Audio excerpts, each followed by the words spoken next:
Den her ret er seriøst blevet en af mine livretter. Det er nu 3. gang, jeg laver den, og min kæreste, han absolut elsker den. Jeg starter ellers bare med at skære en masse gange løg, som jeg virkelig ikke kan holde til at begynde altid at græde. Og så selvfølgelig også en masse hvidløg. Mig og min kæreste, vi elsker hvidløg, så der skulle lidt ekstra i.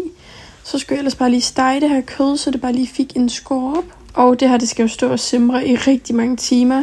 Så jeg fik så skåret gulerødderne og fik hakket dem lidt over i nogle små stykker. Og så skulle det altså også bare i gryden sammen med alt andet, så det ligesom kunne blive blødt og stå og simre. Jeg glemte godt nok at filme det, men jeg hældte altså en masse rødvin i. Og så kom jeg også noget beefstock i, og så skulle det ellers bare stå og simre. Der kom selvfølgelig også et par krydderier i, og så fik jeg også varmet noget brød, fordi jeg tænkte, det kunne være meget lækkert lige at have ved siden af, så man kunne dyppe det i. Jeg nyder virkelig at lave sådan nogle retter, der tager så lang tid. Jeg synes simpelthen, det er så hyggeligt at stå i køkkenet. Og så er det her jo også en ret, som er okay simpel at lave. Den skal bare stå og simre i rigtig mange timer. Så skrællede jeg altså også nogle kartofler, og fik dem skåret i stykker, og lige fik kogt dem lidt. Fordi de også bare herefter skulle ned i retten og bare simre lidt med den. Og så er retten faktisk stort set bare færdig.